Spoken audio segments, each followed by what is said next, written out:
सुप्रभात बच्चों। आज की ऑनलाइन क्लास में हम बसंत पुस्तक का एक पाठ ले रहे हैं जो आपको पढ़ाया जाने वाला है लोकगीत, और इस पाठ के लेखक हैं श्री भगवत शरण उपाध्याय जी। तो आज हम इसके विषय में पढ़ेंगे। बच्चों, जैसा कि पाठ से स्पष्ट है कि नाम है लोकगीत, और लोक का आप जानते हैं लोक, जनता, ठीक है। तो जो लोकगीत होता है बच्चों ना, ये जनता का गीत होता है, और जनता का क्या गीत होता है, कैसा होता है, वही आज हम पढ़ेंगे। पहले जो पहला पैराग्राफ है वो हम पढ़ेंगे और समझेंगे कि इसमें क्या बताया गया है। लोकगीत अपनी लोच, ताजगी और लोकप्रियता में शास्त्रीय संगीत से भिन्न है। लोकगीत सीधे जनता के संगीत हैं, घर, गांव, नगर की जनता के गीत हैं ये। इनके लिए साधना की जरूरत नहीं होती। त्योहारों और विशेष अवसरों पर ये गाए जाते हैं, सदा से ये गाए जाते रहे हैं, और इनको रचने वाले भी अधिकतर गांव के लोग ही होते हैं। तो बच्चों, जैसा कि आपने देखा कि जो लोकगीत होते हैं वो शास्त्रीय संगीत से भिन्न होते हैं। सबसे पहले आपके मन में ये प्रश्न आया होगा कि शास्त्रीय संगीत क्या होता है। तो शास्त्रीय संगीत वो संगीत होता है बच्चों जो एक नियमबद्ध प्रणाली से, और इसका एक शास्त्र होता है, और इसे गाने वाले या इसे सिखाने वाले जो होते हैं वो कैसे होते हैं, वो पहले से ही पढ़े लिखे उसके बारे में पूरी जानकारी प्राप्त किए हुए लोग होते हैं। लेकिन जो लोकगीत होता है बच्चों वो शास्त्रीय संगीत से भिन्न होता है। इसकी लोकप्रियता अलग होती है, इसमें एक लोच होती है, एक ताजगी होती है। तो ये शास्त्रीय संगीत से थोड़ा सा भिन्न हो जाता है। अच्छा, इसमें एक चीज और है कि जो लोकगीत है ना, ये सीधे जनता के संगीत होते हैं। जैसा कि पाठ का नाम ये लोकगीत, तो जनता की ये संगीत है। जो शास्त्रीय संगीत होता है, ये जो पढ़ा लिखा वर्ग होता है, ज्ञानी वर्ग होता है, उसमें इसका ज्यादा महत्व होता है। लेकिन जो लोकगीत होता है वो सामान्य जनता से लेकर के पढ़े लिखे लोग सभी की समझ में आ जाता है। अच्छा, इसमें एक बात लिखी हुई बच्चों की इनके लिए साधना की जरूरत नहीं होती। जैसा कि एक दो शब्द भी यहाँ पहले आप देख लीजिए, इसका अर्थ तो आपको ज्यादा समझ में आएगा। जैसे है ना कि लोकगीत अपनी लोच, ताजगी और लोकप्रियता में शास्त्रीय संगीत से भिन्न होता है। तो लोच का अर्थ यहाँ पर देखिए लचीला होता है ना, आसान। इसी तरह से भिन्न का अर्थ हो गया अलग। साधना एक शब्द आया, अभी मैंने आपको पढ़ाया, तो साधना का अर्थ होता है अभ्यास। सदा, हमेशा, हेय, तुच्छ, उपेक्षा, तिरस्कार, ये कुछ शब्द आए इस पैरा में जिसे हम अभी पढ़ रहे हैं। तो ये आपके लिए आसान हो जाएगा, इसको आप देख लीजिएगा, ठीक है। तो कहा गया कि लोकगीत के लिए अभ्यास की जरूरत नहीं होती है। और बच्चों, लोकगीत जो होता है ना, अक्सर त्योहारों पर और विशेष अवसरों पर ही गाए जाते हैं। अब जैसे अभी आज देख लीजिए मकर संक्रांति है, इस अवसर पर भी बहुत सारे गीत गाए जाते हैं। इसके अलावा और भी बहुत से, जैसे छठ पूजा होती है, या दिवाली है, या अन्य बहुत सारे जैसे रक्षाबंधन है, तो इन त्योहारों पर भी लोकगीत हम गाते हैं, ठीक है। तो अब देखिए यहाँ पर एक चीज और कहा गया है बच्चों, शास्त्रीय संगीत की या गीत की जो रचना होती है उसके लिए पढ़ा लिखा होना आवश्यक होता है।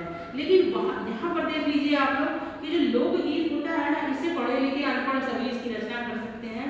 लेकिन खास करके जो गांव के लोग होते हैं ना, वो इसके रचने वाले अधिकतर होते हैं। और एक बात पाठ में और भी बताई गई है बच्चों की इसकी रचना में महिलाएं भी बढ़ चढ़ करके हिस्सा लेती हैं। तो ये लोकगीत की विशेषता होती है। अच्छा बच्चों, शास्त्रीय संगीत में आपने देखा होगा कि मंच पर बहुत सारे वाद्य यंत्र रखे होते हैं ना, और क्या सितार होता है, गिटार होता है, और बहुत सारे हारमोनियम होता है, और क्या क्या बहुत सारे आपने देखे होंगे। तो वहाँ पर तो शास्त्रीय संगीत में वाद्य यंत्रों की आवश्यकता होती है। लोकगीत इससे बिल्कुल अलग है बच्चों। अगर आपके पास है वाद्य यंत्र तो आप उसका उपयोग कर सकते हैं, नहीं है तो आप बिना उसके भी आप गा सकते हैं। और लोकगीतों के लिए बच्चों ना बहुत ज़्यादा किसी खास वाद्य यंत्र की जरूरत नहीं होती है। जो मुख्य रूप से 3-4 जो वाद्य यंत्र होते हैं हम उन्हीं का प्रयोग करते हैं। जैसे ढोलक हो गया, झांझ हो गया, करताल हो गया, बांसुरी हो गई, मुरली, ये कुछ ऐसे वाद्य यंत्र होते हैं ना, इन्हें हम खरीद भी सकते हैं, और गाँव के लोग तो पहले इसको बना भी लिया करते थे। तो इन चीज़ों से ही लोकगीतों की रचना की जाती है। तो आपकी समझ में आ गया होगा बच्चों। एक पैरा हम और देखते हैं यहाँ पर। एक समय था जब शास्त्रीय संगीत के सामने इनको हेय समझा जाता था। अभी हाल तक इनकी बड़ी उपेक्षा की जाती थी, पर इधर साधारण जनता की ओर जो लोगों की नजर फिरी है, तो साहित्य और कला के क्षेत्र में भी परिवर्तन हुआ है। अनेक लोगों ने विविध बोलियों के लोक साहित्य और लोकगीतों के संग्रह पर कमर कसी है, और इस प्रकार के अनेक संग्रह अब तक प्रकाशित भी हो गए हैं।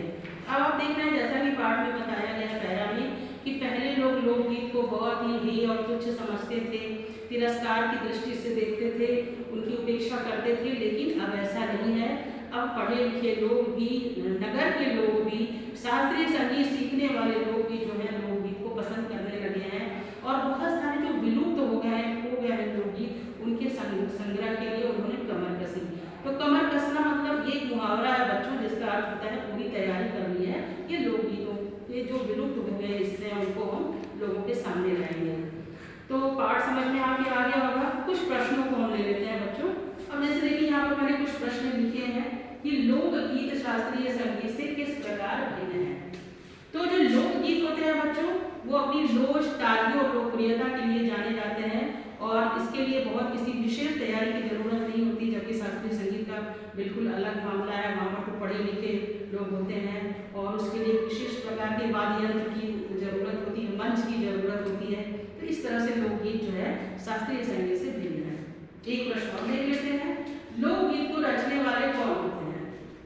देखिए अब तो पढ़े लिखे लोग भी लोकगीतों की रचना करते हैं बच्चों, लेकिन अगर प्राचीन काल में देखा जाए या पहले देखा जाए तो पारंपरिक रूप से जो गांव के लोग होते थे वो ज्यादातर लोकगीतों की रचना करते थे और स्त्रियां भी उसमें हिस्सा लिया करती थी। लोकगीतों के लिए किन वाद्य यंत्रों की आवश्यकता होती है। जैसा कि बच्चों ने पाठ में भी आपको बताया कि लोकगीत के लिए पहले तो विशेष वाद्य यंत्र की जरूरत होती नहीं है और अगर होती भी है तो ढोलक, झांझ, करताल, मुरली और बंसी, इन वाद्य यंत्रों के द्वारा भी हम लोकगीतों को गा सकते हैं। एक आखिरी प्रश्न है।